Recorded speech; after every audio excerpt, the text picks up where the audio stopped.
ሰላም ጤና ይስጥልኝ የፍሪ ፕሬስ ቻናል ተመልካቾቻችን እንደምን አላችሁ? የዕለቱን ዜናዎች ይዘን ቀርበናል። መልካም ሞላ ነኝ።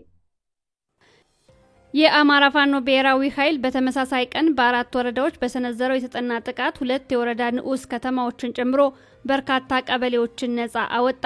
ዛሬ ረፋድ በሞረትና ጅሩ ወረዳ ስር በምትገኘው የወረዳው ንዑስ ከተማ በሆነችው ታሪካዊቷ ጁሁር ከተማ በቅርብ ርቀት በሚገኙ ቀበሌዎች ላይ በተካሄደ ብርቱ ተጋድሎ በርካታ የአገዛዙ ዙፋን አስጠባቂ አድማ ብተናና ሚሊሻ አባላት መመታታቸው ታውቋል።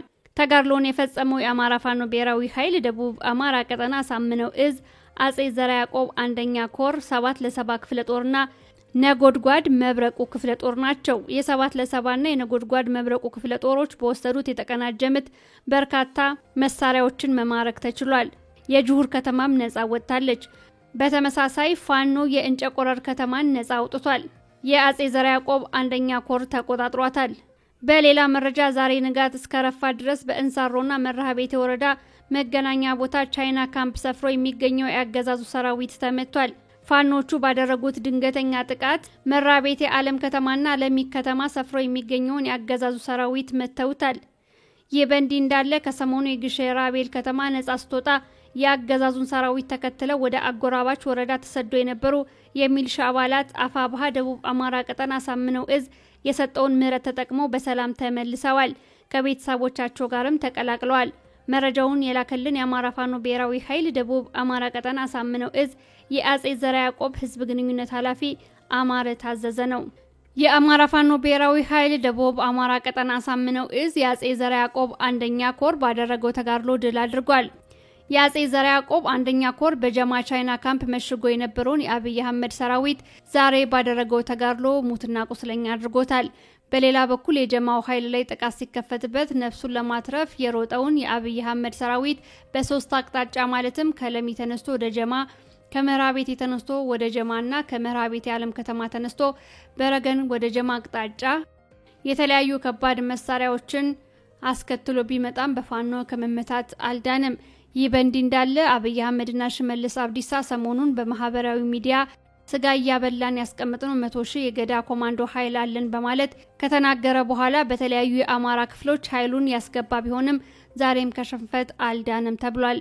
የአሳምነው ፋኖች በሶስት አቅጣጫ የገባውን የአገዛዙ ሰራዊት ጠዋት ጀምሮ በነበረ ውጊያ ከፍተኛ ጉዳት እንዳደረሱበት ገልጸዋል። የንጉስ ሚካኤል አሊ ኮር ገነቴ ከተማን ነፃ ወጣ። የአማራ ፋኖ ብሔራዊ ኃይል ምስራቅ አማራ ቀጠና ሚኒሊክ እዝ ንጉስ ሚካኤል ኮር የዘመቻ አባናዳውን የተሳኩ ድሎችን እያስቀጠለ ይገኛል። ዛሬ ጥቅምት 5 2018 ዓ.ም የኮሩ አሃዶች ታላቅ ተጋድሎ በማድረግ ገነቴ ከተማን ነፃ አውጥተዋል። በቴዎድሮስ እዝ ቀጠና ቦታ ለማስፋት የተንቀሳቀሰው ያገዛዙ መከላከያ ኃይል ተመታ። የአማራ ፋኖ ብሔራዊ ኃይል ምዕራብ አማራ ቀጠና ቴዎድሮስ እዝ የሁለተኛ ተፈራ ዳምጤ ክፍለ ጦር የዮሐንስ ብርጌድ አገዛዙ ከዋና ካምፑ ተነስቶ ወደ ደምደንጋይ ቀበሌ እየተንቀሳቀሰ ያለ መምታታቸውን አስታውቀዋል። ቦታውን ለማስፋት የሄደው የአብይ ሰራዊት በዜንጋሳ አቅጣጫ እስከ ሃይስኩል ባለው አካባቢ በተደረገ ተጋድሎ ተመርቶ መመለሱ ተገልጿል። በነበረው ተጋድሎ ያገዛዙ ሰራዊት የተበታተነ ሲሆን የሚሊሻ አባላት እጃቸውን ለፋኖ መስጠታቸው ተገልጿል። የአረንዛው ዳሞት ብርጌድ የጅጋ ልምዳር ቀበሌ ጅጋ ቀጠና ወጣቶች ጋር ውይይት አደረገ። የአፋብሃ ምዕራብ አማራ ቀጠና ቴዎድሮስ እዝ የራስ ቢትወደድ መንገሻ ቲከም ክፍለ ጦር አረንዛው ዳሞት ብርጌድ ከወጣቶች ጋር ትግሉን የተመለከተ ውይይት አድርጓል። በውይይቱ የአማራ ታሪክ፣ አማራነት፣ ብሔርተኝነት፣ መረጃና ደህንነት ትግሉ የደረሰበት ደረጃ፣ ያገዛዙ አቅም፣ የወጣቱ ኃላፊነት፣ የትግሉ ፈተናና ዓላማ እንዲሁም የመሳሰሉ ጉዳዮች ተነስተዋል። የፋኖ አመራሮች በተነሱ አጀንዳዎች ዙሪያ ትምህርት ሰጥተዋል። ከወጣቶችም ጥያቄ ተነስቶ ሰፊ ውይይት ተደርጓል። በመጨረሻም የወጣቶች አደረጃጀት በመፍጠር የተጠናቀቀ ሲሆን ስልጠናውንም የሰጠው አንድነት አንዳርጌ የአረንዛው ዳሞት ብርጌድ የፖለቲካ ዘርፍ ኃላፊ ነው። የአፋብሃ ምዕራብ አማራ ቀጠና ቴዎድሮስ እዝ 8ኛ በላይ ዘለቀ ክፍለ ጦር ስር የሚገኙት አባ ኮስተር ብርጌድና ደባይ ጮቄ ብርጌድ አመራሮች በእነማይ ወረዳና በደባይ ጥላት ግን ወረዳ ውይይት አካሂደዋል። በመንግስቶ ቀበሌ በተካሄደው ህዝባዊ ውይይት በቀበሌው ውስጥ ያሉ የመልካም አስተዳደር ችግሮች ተነስተው ውይይት ተካሂዶባቸዋል። በቀበሌው የተዋቀሩ የቀበሌ ጎበዝ አለቆችና የፍትህ አካላትም ተገምግመዋል። ትግሉ ያለበት ወቅታዊ ሁኔታን በተመለከተም በፖለቲካ መኮንኖች የፖለቲካ ትምህርት ተሰጥቷል። በውይይቱም የፖለቲካ መኮንኖች፣ የአባ ኮስተር ብርጌድ አመራር፣ የሻለቃ አመራር፣ በቀበሌው የሚገኙ ጊዜያዊ አስተዳደሮች፣ የቀበሌ ፍትህ አካላት ተገኝተዋል። በተያያዘ ደባይ ጮቄ ብርጌድ በዛሬው ዕለት ጥቅምት 5 2018 ዓ.ም በደባይ ጠላት ግን ጀረምስ ቀበሌ ከሚገኙ የማህበረሰብ ክፍል ጋር ተወያይቷል። በውይይቱም በቀበሌው የሚታዩ የመልካም አስተዳደር ጉዳዮች ተዳሰዋል። ዕለታዊ ዜናዎቻችን ቀጥለዋል። ወደ ተከታዩ ዜና አልፋለሁ። ይህ ፍሪ ፕሬስ ቻናል ነው። ከዓለም አቀፍ የጎንደር አማራ አንድነት ማህበር የደስታ መግለጫ ተሰጠ። መግለጫው የተሰጠው ትናንት በጎንደር ፋኖዎች ዘንድ የወረደውን እርቀ ሰላም አስመልክቶ ነው። የአማራ ህዝብ በተሰራበት የሐሰት ትርክት ላለፉት 40 ዓመታትና ከዛም በላይ በተለይ ለ27 ዓመታት በወያኔ ኢህአዴግ የመከራ ጽዋ ሲጎነጭ ኖሯል። የሥርዓቱ ትሩፋት አሁን ድረስ ዘልቆ በለውጥ ሰበብ ስልጣን ላይ የተቆናጠጠው የኦሮሞማ ብልጽግና የኢህአዴግ ሌጋሲን በማስቀጠል በግልጽ ጦርነት የአማራን ዘር የማጽዳት ስራ በስልትና በእቅድ እያካሄደ ይገኛል። የአማራን ህዝብ ትጥቁን ብቻ ሳይሆን ቀበቶን አስፈታለሁ በሚል እብሪት ደጃፉ ድረስ በመምጣት ሐሳቡን ለማሳካት የሞከረ ቢሆንም እንዳልተሳካለት ሲያውቅ ሚስቱን፣ እናቱንና እህቱን በመድፈር አዛውንቱን በማንገላታት ከብቱን ሳይቀር በሞርታር በዲሽቃና በድሮን በመምታት ገበሬው ለመሬቱ ግባት የሚሆኑን ማዳበሪያ በመከልከልና አጭዶ የከመረውን ሰብሉን በማቃጠል ረሃብን እንደ ጦር መሳሪያ በመጠቀም በችግር ላይ ችግር እንዲፈራረቅበት አድርጓል። የዚህ ሁሉ ግፍ ቀማሽ የሆነው የአማራ ህዝብ ህልውናውን ማዳን የሚችለው አምርሮ ሲታገል እንደሆነ ብቻ በመረዳቱ ሚስቱን፣ ልጆቹንና ጧሪ የሌላቸውን ወላጆችን ጥሎ ዱር ቤቴ ካለ እነሆ ዓመታት ተቆጥረዋል። የአማራ ህልውና ትግል አካል የሆነውን ወሳኝ ሚና የሚጫወተው የጎንደር ፋኖ ባጋጠመው አንዳንድ አለመግባባቶች ምክንያት መደበኛ ጠላቶቹ ክፍፍሉን ለማስፋትና ወደ አላስፈላጊ አቅጣጫ ለመውሰድ የሸረቡትን አደገኛ ሴራ በብዙ ውይይትና ምክክር በጣጥሳችሁ በትናንትናው ዕለት ፍጹም እርቅ ስላወረዳችሁ አንድነታችሁን ስላበሰራችሁን ማህበራችን ዓለም አቀፍ የጎንደር አማራ አንድነት ከፍተኛ ደስታውን ይገልጻል። ደስ ብሎናል፣ እንኳን ደስ አላችሁ ይላል መግለጫው። ዛሬ ያበሰራችሁት የሰላም ዜና የሚቀጥሉትን ስጋቶች ሁሉ የቀረፈ ነው ብለን እናምናለን። ጎንደር ላይ የሚፈጸሙ ስህተቶች የመላው አማራን ህልውና ትግል ጥያቄ ውስጥ የሚያስገቡ መሆናቸውን በመገንዘብና የአማራ ህልውና ትግል ግብ ካልመታ አማራ እንደ ህዝብ ኢትዮጵያም እንደ ሀገር ልትቀጥል እንደማትችል በሚገባ ተረድታችሁ የወሰናችሁ በመሆኑ በጎንደር ፋኖች መካከል አንዣቦ የነበረው መጥፎ ድባብ ሊታረም ወደማይችል የእርስ በርስ ጦርነት ያመራ ይሆናል የሚለውን ስጋታችን ቀርፋችሁልናል። በትግል ሂደት በማወቅም ይሁን ባለማወቅ የሚፈጠሩ ስህተቶችን በተለይም የአማራ እሴት በሆነው አኩሪ ባህላችን በሽምግልና በመወያየትና ይቅር በመባባል በመታረቃቸው የሚሉት ከብዙ ጥቂቶች ናቸው። ማህበራችን የዓለም አቀፍ የጎንደር አማራ አንድነት ማህበር በመካከላችሁ ፍጹም ሰላም እንዲሰፍን ከፍተኛ ጉጉት እንደነበረው እየገለጽን አሁንም ሆነ ወደፊት በመታደርጉት ቀጣይ ትግል ጉዞ አብሯችሁ እንደሚዘልቅ ስንገልጽ በደስታ ነው ብሏል ማህበሩ ባወጣው መግለጫ። መረጃውን የላከልን የዓለም አቀፍ የጎንደር አማራ አንድነት ማህበር የህዝብ ግንኙነት ክፍል ነው። በተያያዘ የአማራ ፋኖ ብሔራዊ ኃይል ሰሜን አማራ ቀጠና በላይ ዘለቀ እዝና የአማራ ፋኖ ጎንደር ጠቅላይ ግዛት እዝ የሰላም ስምምነትን አስመልክቶ እስክንድር ነጋ ተከታዩን መልእክት አስተላልፏል።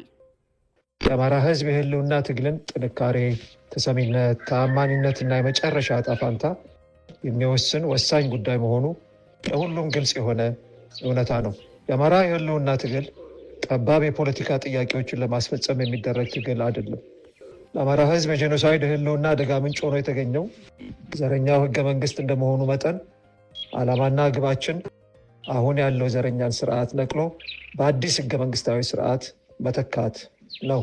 ከዚህ አኳያ ስለ ህገ መንግስት ጉዳዮች ዓለም አቀፋዊ መርሆችና መለኪያዎች ባሉበት ዘመን የምንኖር እንደመሆናችን መጠን ለፋኖ አንድነት መሰረት የሚሆኑት መርሆች በአብዛኛው ተሰርተው ያለቁልን ናቸው። እንደ አዲስ ሰርተን የምንስማማባቸው ጉዳዮች በቁጥር ትንሽና ቀላል የሆኑት ናቸው። ይህ መሰረታዊ እውነታ ጎልቶ በሚታይበት የትግል አውዳችን የፋኖ አንድነት እስካሁን እውን መሆን አለመቻሉ የፋኖ መሪዎችን በታሪክ ሲያስወቅሰን የሚኖር ጥቁር ነጥብ ነው። መልካም ነገር ከሚቀር ረፍዶም ቢሆን መሆኑ ሰናይ ነው እንደሚባለው አብዛኞቻችን የፋኖ መሪዎች በታሪክ ተጠያቂነት እንዳለብን ከተገነዘብን ውለን አድረናል። በዚህም ሳቢያ በሁሉም ወገን ይበል የሚያሰኙ ጅማሮችን እየሰራን እንገኛለን። በዚህ መንፈስ እከሌ ነው ንጹህ እከሌ ነው ጥፋተኛ ሳንባባል ያለፈውን ነገር ሁሉ ትተን ወደፊት ብቻ እየተመለከትን ባለንበት ጊዜ የአፋሕድና የአፋብኃ አመራሮች በጎንደር ጠቅላይ ግዛት ጥቅምት 4 2018 ዓ.ም ተገናኝተው ከዚህ በኋላ በአንድነት ለመስራት ሁላችንንም ደስ የሚያሰኝ ተግባራዊ ስራ ጀምረዋል። መላው የአማራና የኢትዮጵያ ሕዝብ እንኳን ደስ አላችሁ። ግን ስራው ተጀመረ እንጂ አላለቀም። በጎንደር ያየነውን በአማራ ማሳደግ ይጠበቅብናል። በዚህ ረገድ የተጀመሩ የአንድነት ስራዎች ይበልጥ ተጠናክረው እንዲቀጥሉ ጥሪያችንን እናቀርባለን። ዘረኛው ስርዓት በቀዳሚነት አማራን ለጅምላ ማንነት ተኮር ፍረጃ፣ ጥላቻ፣ መገለል፣ መፈናቀልና ጭፍጨፋ ሰለባ ያደረገ ቢሆንም መርዝነቱ ግን ለመላ ኢትዮጵያውያን ነውና በጎንደር የተጀመረው አንድነት ወደ አማራ ካደገ በኋላ መቋጫው በኢትዮጵያ ይሆናል። አመሰግናለሁ። የ19 ዓመቷ ፋኖ በዓለም ላይ ዋሴ ቆስላ ከተማረከች በኋላ በግፍ ተገደለች። ውጊያ ላይ እያለች ቆስላ መማረኳ የተገለጸ ሲሆን የአገዛዙ ሰራዊት ከያዛት በኋላ ለመናገር በሚከብድ መልኩ እጅግ አሰቃቂ በሆነ ሁኔታ ህይወቷ እንዲያልፍ አድርጓል። ጥቅምት 2 ቀን 2018 ዓ.ም በምዕራብ ጎጃም ማንኩሳ አካባቢ በነበረ ውጊያ ቆስላ የተያዘችው የአማራ ፋኖ ቴዎድሮስ እዝ የ5ኛ ክፍለ ጦር አባል የነበረችው ፋኖ በዓለም ላይ በአብይ አህመድ ወታደሮች በአሰቃቂ ሁኔታ ህይወቷ እንዲያልፍ ተደርጓል። ቆስላ በአገዛዙ እጅ የወደቀችው የ19 ዓመቷ ወጣት በየትኛውም ጦርነት እንደሚደረገው ወደ ሕክምና መውሰድ ሲገባቸው በአሳዛኝ ሁኔታ በስለት ህይወቷ እንዲያልፍ አድርገዋል። አርበኛ አስረስ ማረ ዳምጤ ሁኔታውን አስመልክቶ በጽናት የምንታገለው ይህንን ነው ብሏል። በተያዘ ሻለቃ ዝናቡ ልንገረው የወጣቷ ፋኖን አሳዛኝ ህልፈት ተከትሎ በዚህ የህልውና ጦርነት ውስጥ ጀግና ሴት ተዋጊያችንን እንጂ በጭንቀት ውስጥ ያለች ልጃገረድ አይደለሽም ብሏታል። የተጨነቁትን አልሆንሽም፣ ለተጨነቁት ሁሉ ዘብ ቆመሽላቸዋል እንጂ። ለዚህም ሲባል ከህልፈትሽ በኋላም አገዛዙ አስክሬንሽን በአሳዛኝ ሁኔታ ግፍ ፈጽሞበታል። የትግል አደራሽን በሁሉም ተዋጊ ሰራዊታችንና በሁላችንም የእምነት እቅፍ ውስጥ ይቀመጣል። አደራሽን ተቀብለናል። በትግላችን እንዘክርሻለን። ነፍስሽ በሰላም ትረፍ ያለው ሻለቃ ዝናቡ ልንገረው ነው። የጀግናዋን ህልፈት አስመልክቶ አፋብኃ ምዕራብ አማራ ቀጠና ቴዎድሮስ እዝ የሴቶች ክፍል መግለጫ ሰጥቷል። ገና ከጅምሩ አማራን ከምድረ ገጽ ለማጥፋት አስቦና አልሞ በተግባር የሚንቀሳቀሰው የብልጽግና አገዛዝ የተለመደውን ከሰውነት የወጣ ዘግናኝ ድርጊት ፈጽሟል። የራስ ቢትወደድ መንገሻ ቴከም የ5ኛ ክፍለ ጦር የአረንዛው ዳሞት ብርጌድ አባል በነበረችው ፋኖ በዓለም ላይ በውርለት በተደረገ ተጋድሎ ከጓደኞቿ ጋር ሆና እየታገለች እያለ በአገዛዙ በተተኮሰ ጥይት ተቆስላለች። የዓለም አቀፍ ሕግን የማያከብሩት የብልጽግና አገዛዝ ሰራዊት ከሰብአዊነት ከህሊና ከዓለም አቀፍ ሕግ በወጣ መልኩ በስለት ህይወቷ እንዲያልፍ አድርገዋል። በፋኖ ላይ እጅግ አሳዛኝ ድርጊት የተፈጸመው ፋኖ በውጊያ የማረካቸውን ያገዛዙ ሰራዊት ለዓለም አቀፍ የሰብአዊ መብት ተቋማት እያስረከበ በሚገኝበት የተማረኩ ቁስለኞችን ሕክምና በሚሰጥበት ጊዜ ነው። የአማራ ህዝብ ይህንን በለጋነት እድሜዋ በእህታችን ላይ የተፈጸመውን ድርጊት አይተና ሰምተ ከቤት ብትቀመጥ ህሊና እረፍት አያገኝም። ስለዚህ ፋኖ እንድትቀላቀል በሰማዕቷ ፋኒት በዓለም ስም ጥሪ እናቀርባለን ብሏል የሴቶች ክፍል በሰጠው መግለጫ። በመላው ዓለም የምትገኙ ወገኖቻችንን ይህንን በፋኗ ጋር የተፈጸመውን ኢሰብአዊ ድርጊት እንድታወግዙና ለዓለም አቀፍ ማህበረሰብ እንድታሳውቁ ሲል ጥሪ ቀርቧል። የዕለቱ ዜናዎቻችን እነዚህን ይመስላሉ። ስለተመለከታችሁን ከልብ እናመሰግናለን። ቻናላችንን ሼር፣ ላይክ እና ሰብስክራይብ በማድረግ አብራችሁን እንድትቆዩ የአክብሮት ግብዣችን ነው። ጤና ይስጥልኝ።